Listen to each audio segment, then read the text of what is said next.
할렐루야. 4월 26일 토요일 새벽 기도를 시작하겠습니다. 사도신경으로 우리 신앙을 고백합니다. 나는 전능하신 아버지 하나님 천지의 창조주를 믿습니다. 나는 그의 유일하신 아들 우리 주 예수 그리스도를 믿습니다. 그는 성령으로 잉태되어 동정녀 마리아에게서 나시고 본디오 빌라도에게 고난을 받아 십자가에 못 박혀 죽으시고 장사된 지 사흘 만에 죽은 자 가운데서 다시 살아나셨으며 하늘에 오르시어 전능하신 아버지 하나님 우편에 앉아 계시다가 거기로부터 살아있는 자와 죽은 자를 심판하러 오십니다. 나는 성령을 믿으며 거룩한 공교회와 성도의 교제와 죄를 용서받는 것과 몸의 부활과 영생을 믿습니다. 아멘. 찬송가 295장 찬양하시겠습니다. 찬송가 295장입니다.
민수기 15장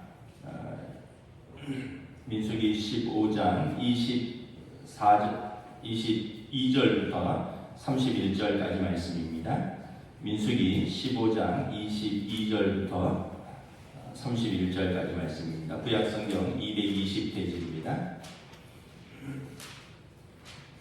구약성경 220페이지 민수기 15장 22절에서 31절까지 다 찾으신 줄 알고 저와 여러분들이 한 절씩 교도하겠습니다.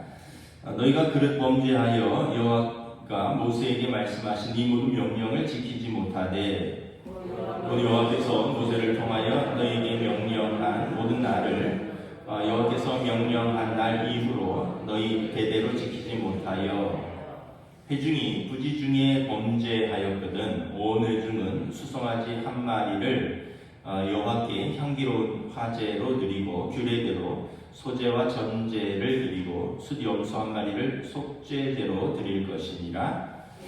제사장이 이스라엘 자손의 온 회중을 위하여 속죄하면 그들이 사함을 받으리니 이는 그가 부지 중에 범죄함으로 또 부지 중에 범죄함으로 말미암아 헌물 곧 화제와 속죄제를 여호와께 드렸습니다.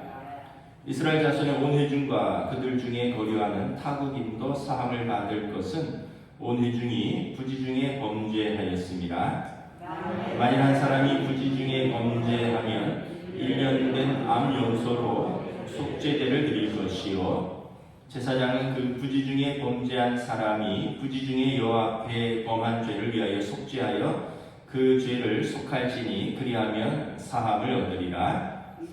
이스라엘 자손 중 본토 소생이든지 그들 중에 거류하는 타국인이든지 누구든 부지 중에 범죄한 자에 대한 법이 동일하거니와 본토인이든지 타국인이든지 고의로 무엇을 범하면 누구나 여호와를 비방하는 자니 그의 백성 중에서 끊어질 것이라. 그런 사람은 여호와의 말씀을 멸시하고 그의 명령을 파괴하였은즉 그의 죄악이 자기에게로 돌아가서 온전히 끊어지리라. 아멘. 할렐루야. 네, 한 주간 평안하셨습니까? 오늘 토요일 새벽 기도 나오신 우리 성도들을 주님의 이름으로 환영하고 축복합니다. 서로 한번 인사하겠습니다. 한 주간 평안하셨습니까? 네. 우리 광명자 권사님은 담낭 수술을 받으셨는데 이제 회복하고 또 오셨네요. 참 우리가 이렇게 살다 보면 인생에 또 예기치 못한 일들이 참 일어납니다. 제가 왜 이 말씀을 드리냐면 제가 설교 준비를 다 하고 내려오려고 출력을 하는데 출력이 안 되는 거예요. 뭐 컴퓨터와 프린터 뭐 연결이 뭐가 해제가 됐는지 출력이 안 돼서 프린터를 걷다 키기도 하고 뭐 이런데 뭐 안 돼서 할 수 없이 시간이 돼서 그냥 내려왔습니다. 다시 말하면 이제 그냥 암기해서 한다는 얘기죠. 그러니까 이제 오늘은 조금 내용이 짧을 수 있겠다 이런 생각을 해봅니다. 참 한 가지 깨닫는 건 미리 출력도 미리미리 해야 된다는 것. 또 하나는 우리가 준비해도 또 이렇게 변수도 많구나 이런 걸 한번 생각을 해봅니다. 오늘 민수기 15장 말씀은 우리가 그 죄에 대해서 이제 부지 중에 지은 죄와 고의로 지은 죄에 대한 규례를 다루고 있습니다. 민수기가 광야 생활인데 부지 중에 지은 죄는 일부러 지은 죄는 아니죠. 실수로 지은 죄인데 이것에 대한 속죄의 규례가 있고 그 다음에 고의로 지은 죄에 대한 것은 속죄의 규례가 없습니다. 처벌이 있습니다. 이걸 좀 다루고 있는데 먼저 우리가 고의로 죄를 짓든 부지 중에 죄를 짓든 다 죄인이라는 사실입니다. 우리가 살면서 다 죄를 짓죠. 이것은 유대인이나 이방이나 다 우리가 죄 가운데 있고요. 또 남자나 여자나 다 죄 가운데 있고 어른이나 아이나 다 죄 가운데 있습니다. 저나 여러분이나 다 죄 가운데 있고 그래서 로마서 3장 23절에 보면 모든 사람이 죄를 범하였음에 하나님의 영광에 이르지 못하더니 그래서 인간의 실존은 죄인이라는 거죠. 실수로 죄를 짓느냐 고의로 죄를 짓느냐 그런 차이만 있을 뿐이지 우리의 실존은 죄인이다. 그럼 법이 왜 필요하냐? 죄를 죄로 다루기 위해서 법이 필요한 겁니다. 정의와 공의를 실현하기 위해서 법이 필요한 거죠. 법이 없다면 무질서한 사회가 되고 야만의 사회가 될 것입니다. 사적 보복이 난무할 것이고 죄로 인식하지 못하니까 아무렇게나 살 것입니다. 그래서 법이 있는 이유는 뭐냐하면 이제 공의를 실현하기 위한 것이고요. 또 피해자에게 보상과 배상을 위해서 법이 있는 것입니다. 그 율법에도 보면 그 살인한 자는 생명으로 갚는다. 그 살인한 자는 사형입니다. 그러니까 이게 공평한 보복의 법입니다. 남의 생명을 빼앗았으면 너의 생명도 빼앗는다. 그러므로 함부로 살인을 못하는 거죠. 또 남의 물건을 훔치거나 손상시켰으면 피해자에게 그 물건의 손상과 훼손에 대한 것, 절도에 관한 것을 배상하고 그 물건을 사용하지 못한 기간에 대한 손해배상을 해야 되고 또 정신적인 손해배상도 해야 됩니다. 그러니까 이 법이라는 것이 이렇게 공평한 보복의 법이고 배상과 보상을 통해서 정의와 공의를 실현하는 것이죠. 그래서 법이 이렇게 반드시 필요한 거죠. 율법도 그렇습니다. 율법을 통해서 로마서 7장에 보면 사도 바울은 율법이 나쁜 것이 아니다, 선한 것이다. 율법을 통해서 내가 죄가 죄인인지를 깨달았다. 율법이 없다면 내가 탐심인 줄 알지 못하였으리라. 그러므로 율법은 선한 것이로되 우리가 법을 지킬 능력이 없는 것이다. 그래서 율법이 있으므로 죄가 죄로 드러난다는 것이죠. 오늘 본문에 보면 이 부지 중에 죄를 지은 것에 대한 속죄는 어떻게 일어나느냐? 먼저 개인이 이제 부지 중에 죄를 지으면 어떻게 되느냐? 27절, 28절 한번 읽겠습니다. 시작. 만일 한 사람이 부지 중에 범죄하면 1년 된 암 염소로 속죄제를 드릴 것이요 제사장은 그 부지 중에 범죄한 사람이 부지 중에 여호와 앞에 범한 죄를 위하여 속죄하여 그 죄를 속할지니 그리하면 사함을 얻으리라. 부지 중이라는 것은 알지 못하고 의도하지 않고 고의가 아니라 죄를 지었다는 거죠. 그러면 피해자에게도 배상과 보상이 있지만 거룩하신 하나님 앞에서도 그 죄에 대한 배상과 보상이 필요하다는 거예요. 그러므로 말미암아 그가 속죄를 얻으리라. 속죄제를 통해서 속죄의 제사를 통해서 하나님의 사유하심을 얻게 된다는 거예요. 그래서 어떻게 하느냐? 1년 된 암염소로 속죄제를 드리고 제사장은 그 부지 중에 범죄한 사람을 위하여 하나님 앞에서 그 죄를 위하여 기도하면 그가 사함을 얻으리라. 하나님의 약속입니다. 부지 중에 죄를 범한 자는 하나님 앞에 나와서 회개하고 또 속죄의 제사를 드리고 하나님의 자비와 용서를 구하면 하나님께서 그 죄를 사하시겠다는 것입니다. 공동체가 그러면 어떻게 되느냐? 이 25절에 보면 우리 25절 한번 읽도록 하겠습니다. 시작. 제사장이 이스라엘 자손의 온 회중을 위하여 속죄하면 그들이 사함을 받으리니 이는 그가 부지 중에 범죄함이며 또 부지 중에 범죄함으로 말미암아 헌물 곧 화제와 속죄제를 여호와께 드렸습니다. 온 회중, 이스라엘 온 회중 공동체가 부지 중에 죄를 범하였으면 24절에 보면 수송아지 한 마리를 화목제물로 드리고요. 소제와 전제, 소제는 곡식에 빻은 것이고 전제는 기름을 드리는 것이고요. 그리고 수염소 한 마리를 속죄제로 드릴 것이다. 개인보다 이제 죄가 무겁고 또 제사를 드리는 것들이 많죠. 그러므로 하나님께서 이 제사장의 이 제사를 통하여 이 회중의 부지 중에 지은 죄를 용서하신다라는 것입니다. 그래서 이제 성경에 보면 이제 뭐 도피성 그런 제도도 있죠. 살인인데 이게 의도하지 않는 살인이에요. 예를 들어서 나무를 패기 위해서 도끼를 들었는데 도끼 날이 빠져서 그 옆에 있는 사람에게 날아가서 그 사람이 죽은 거예요. 그럼 이제 이걸 재판장에게 가서 율법으로 재판을 받습니다. 근데 이게 이제 어떤 증인이 있다거나 고의가 아니라는 걸 입증을 하면 이 사람은 이 부지 중에 지은 죄에 대한 속죄제를 드리고 도피성으로 피합니다. 도피성이 6곳이 있거든요. 이스라엘의 전체 6곳에 있고 그리고 그 사람은 죽을 때까지 그 도피성에서는 못 나오는 거예요. 왜냐하면 하나님께서 그 사람의 그 어떤 고살죄가 아니지만, 그러나 그가 이제 남을 죽인 것에 대한 어떻게 보면 과실치사죠. 거기에 대한 죄를 묻고요. 그 성에서는 나오지 못합니다. 근데 그 성에 나와서 유족에게 보복을 당하면 보호하지 않는다. 그러니까 이런 것들을 보면 그 아주 4,500년 전에 법이 굉장히 정교하게 되어 있다는 것을 알 수 있습니다. 이게 고의냐 아니냐를 철저하게 따지는 것이죠. 그런데 이제 고의라면 이거는 속죄의 방법이 없다는 거예요. 30절, 31절 우리 함께 읽도록 하겠습니다.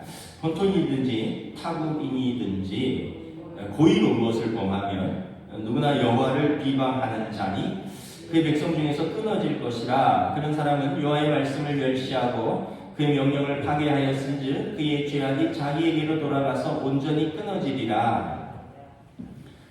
고의로 죄를 범한다는 것은 뭐냐면 하나님의 말씀을 알고 있다는 거예요. 율법을 알고 있는데 이것을 고의로 어겼기 때문에, 여기 보면 31절에 여호와의 말씀을 멸시하였고요, 하나님의 명령을 파괴하였다는 거예요. 그래서 그의 죄악을 자기에게 온전히 돌아가서 그가 그 죄악에 대한 심판을 받을 것이다. 속죄죄가 없다는 것이죠. 그래서 고의로 율법을 어긴 것에 대한 것은 반드시 심판이 따른다는 것입니다. 우리도 그렇죠.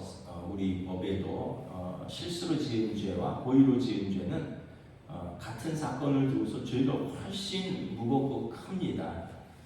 어제 보니까 유명 트로트 가수가 이제 음주운전 그때 한 그 2심 재판 결과가 나왔더라고요. 징역 2년 6개월을 받았더라고요. 1심에서 2심에서 동일하게 받았으면 이제 뭐 끝난 거죠. 대법원 가도 1, 2심이 그렇게 되면 확정되는 겁니다. 근데 사실은 뭐 여러분들도 이렇게 뉴스 봐서 아시겠지만 작년 11월인가로 기억되는데 이 사람이 음주운전을 하고 차선을 침범해서 건너편 택시를 접촉 들이받은 사건이에요. 근데 이제 이게 이제 실수를 인정하고 음주운전을 인정하고 차와 사람에 대한 것은 보험회사에 배상과 보상을 하고, 그리고 이제 음주운전에 대한 처벌을 받으면 되죠. 벌점을 받거나 아니면 면허 취소를 당하거나 이러면 돼요. 왜냐하면 사람이 죽은 것이 아니기 때문에. 그런데 이제 그 가수가 이제 도주했죠. 그래서 그 뺑소니가 된 겁니다. 음주운전에 뺑소니, 그다음에 매니저랑 운전자를 바꿔치기를 했죠. 그리고 열흘 동안 음주운전을 부인하고 콘서트도 했어요. 그러니까 공무집행 방해죄가 되고, 이게 이제 종합적으로 묶여서 특정 범죄 가중처벌법이 되더라고요. 그래갖고는 뭐 뉴스 보셔서 아시겠지만 반성문을 134장을 썼대요. 야, 작년 11월부터 이제 올 4월까지 6개월, 한 5개월 사이 반성문을 134장이면 거의 이틀에 한 번꼴로 쓴 거거든요. 근데도 고의로 하는 죄는 이렇게 크다라는 것을 우리가 보여주는 거죠. 그러니까 우리가 한 가지 깨닫는 건 뭐냐 하면, 고의든 실수든 죄를 지면 먼저 인정하고 그리고 고백하면, 그리고 거기에 관한 벌만 받으면 되는 것이죠. 거기에 대한 배상이나 보상, 그리고 거기에 대한 벌만 받으면 되는데, 이걸 감추려고 덮으려고 다른 액션들을 취하다 보면 이게 실수가 고의가 되고 이게 가중 처벌이 되고 거짓말을 하고 죄가 더 커진다는 걸 알 수 있는 것입니다. 하나님 앞에서도 동일합니다. 하나님 앞에서도 우리가 죄를 지면 하나님 앞에 나아가서 회개하고 또 통해 자복하고, 그럼 하나님이 공의로우신 하나님이지만 자비와 은혜가 풍성하시고 노하기를 더디하시는 하나님이시기 때문에 하나님께서 자기 백성의 죄를 용서하시는 것이죠. 그런데 이제 오늘 율법에 따지면, 그러면은 이 고의로 지은 죄는 용서함이 없다면, 처벌만이 있다면, 그럼 우리는 희망이 없는 것이냐라는 거죠. 예전에 정주채 목사님이 부흥에 오셔서 그런 말씀을 하셨잖아요. 우리가 하루에 3번만 죄를 짓는다고 쳐도 365일이면 1000번이 넘고 1년에 그리고 자기 나이를 곱하면 제 나이를 한 56을 곱해봤더니 한 6만 1천 몇 개가 나오더라고요. 뭐 여러분들도 그렇겠죠. 우리가 입으로 짓는 죄, 마음으로 짓는 죄, 뭐 손으로 짓는 죄, 발로 짓는 죄, 뭐 부지 중에 짓는 죄, 고의로 짓는 죄, 이걸 하루에 3번으로 줄여도 그럼 우리가 산 날만큼 따지면 6만 번, 7만 번, 10만 번 살면 살수록 죄가 쌓이는 거죠. 그럼 우리에게 소망이 없느냐? 그래서 우리가 예수님께서 이 땅에 오신 것입니다. 우리의 모든 죄에는 부지 중에 지은 죄, 고의로 지은 죄가 다 포함되어 있는 거죠. 로마서 5장 8절에 그리스도께서 십자가에 우리가 아직 죄인 되었을 때 그리스도께서 십자가에 죽으심으로 하나님께서 우리에 대한 자기의 사랑을 확증하셨느니라. 그러니까 예수님이 십자가에 죽으심으로 하나님께서 우리에 대한 당신의 사랑을 확증하셨다는 것입니다. 이사야서 53장 5절 6절에 보면 우리는 다 양 같아서 그릇 행하여 각기 제 길로 갔거늘 여호와께서는 우리 모두의 죄악을 그에게 담당시키셨도다. 우리는 다 양 같아서 그냥 자기 막 갈 길로 간다는 거예요.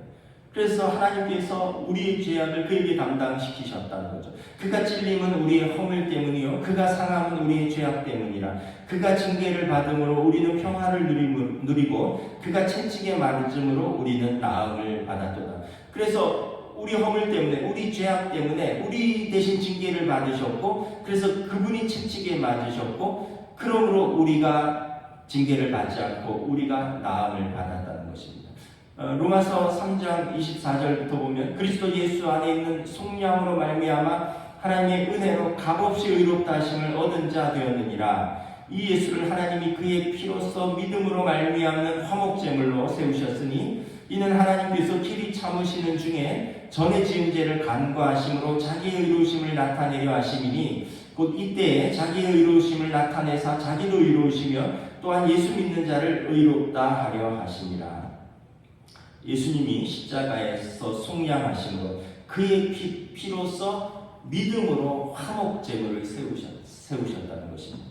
구약에서는 보면 아까 속죄제에 암염, 암소가, 숫소가, 숫염소가, 번제와 화제와 속죄제와 전제와 소제가 필요하지만 이것을 예수님이 십자가에 그의 피로써 화목제물로 세우셨다. 그래서 하나님께서 길이 참으시는 중에 전에 지은 죄를 간과하셨다. 우리의 부지 중에 지은 죄, 고의로 지은 죄, 이 모두를 예수님께서 십자가에서 친히 감당하심으로 하나님께서 이 죄를 간과하셨다. 넘어가셨다라는 것입니다. 그래서 동이 서에서 먼 것 같이 우리 죄를 멀리 던지셨다라고 말씀합니다. 그래서 예수님께서 이 땅에 오신 목적, 하나님께서 아들을 보내신 것은 세상을 심판하려 하심이 아니라 영생을 얻게 하려 하십니다. 그래서 이 아들을 믿는 자들, 그러므로 자기의 의로우심을 나타내사 자기도 의로우시며 또한 예수 믿는 자를 의롭다 하려 하십니다. 아들을 보내신 그 목적을 믿는 자들을 의롭다 하셨으니 이는 하나님의 의로우심을 보여주십니다. 그런즉 자랑할 데가 어디 있느냐? 있을 수 없느니라. 무슨 법으로냐 행위로냐? 아니라 오직 믿음의 법으로니라. 그러므로 사람이 의롭다 하심을 얻는 것은 율법의 행위에 있지 않고 믿음으로 되는 줄 우리가 인정하노라. 그러니까 우리가 율법을 다 지켜서 의로울 수도 없고요. 우리가 속죄의 제사를 밤낮 드린다고 의로워지는 것이 아니라 아들을 믿는 믿음 안에서 하나님께서 당신의 그 언약, 그 의로우심을 우리에게 보여주셨다는 것입니다. 이것이 복음입니다. 구약에는 예수님께서 오시기 전이니까 메시아를 기다리며 짐승의 피가 쏟아졌습니다. 번제단에서, 화목제단에서. 그러나 이제 신약에서는 예수님께서 오셨고 예수 그리스도의 보혈이 십자가에서 쏟아짐으로 저와 여러분들의 주홍같이 붉은 죄, 진홍같이 붉은 죄를 깨끗게 씻어주셨다. 그러므로 우리가 첫째는 이 복음을 받아들이는 것이요. 둘째는 우리가 날마다 회개하고 날마다 믿음으로 예수 그리스도의 이름으로 하나님 앞에 나아가는 삶인 것입니다. 민수기는 광야 시대니까 하나님 앞에서 그 죄를 가지고 하나님과 동행할 수 없으니까 날마다 이렇게 희생의 제사, 속죄의 제사가 드려졌고요. 이제 우리는 예수 그리스도로 말미암아 날마다 예수 그리스도의 이름으로 하나님 앞에 은혜의 보좌 앞으로 나아가는 길이 열릴 것입니다.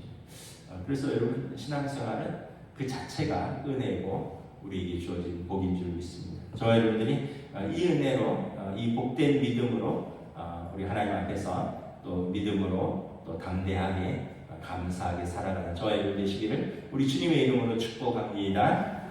기도하겠습니다. 하나님 은혜를 감사합니다. 이스라엘이 광야에서 하나님과 동행하며 하나님의 인도하심을 받지만 어떤 때는 베드인들이 죄를 짓기도 하고 어떤 때는 회중이 죄를 짓기도 합니다. 부지 중에 죄를 지어서 하나님의 거룩함을 더럽히기도 하고 또는 고의로 죄를 지어서 하나님의 명령을 멸시하고 그의 하나님의 명령을 파괴하는 자들이 있다라고 말합니다. 부지 중에 죄에 대해서는 속죄의 제사가 있고 그러나 고의로 지은 죄에 있어서는 반드시 처벌하여 하나님의 공의를 세워지도록 하라. 하나님께서 모세에게 온 회중에게 말씀하십니다. 우리는 모두 죄인입니다. 우리가 죄로 말미암아 하나님 앞에 설 수 없습니다. 그러나 예수님께서 오셔서 우리의 죄의 속죄의 제사로 그리고 하나님 앞에서 화목의 제사로 드려지셨습니다.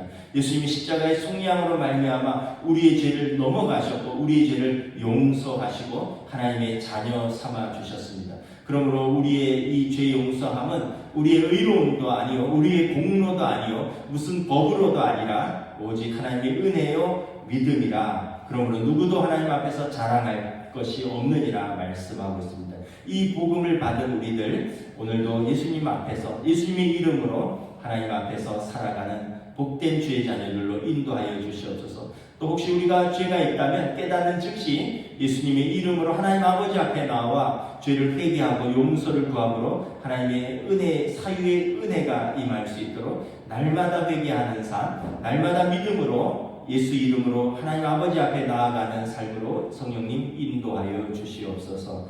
감사를 드리오며 우리 주 예수 그리스도의 이름으로 기도드리옵나이다. 아멘.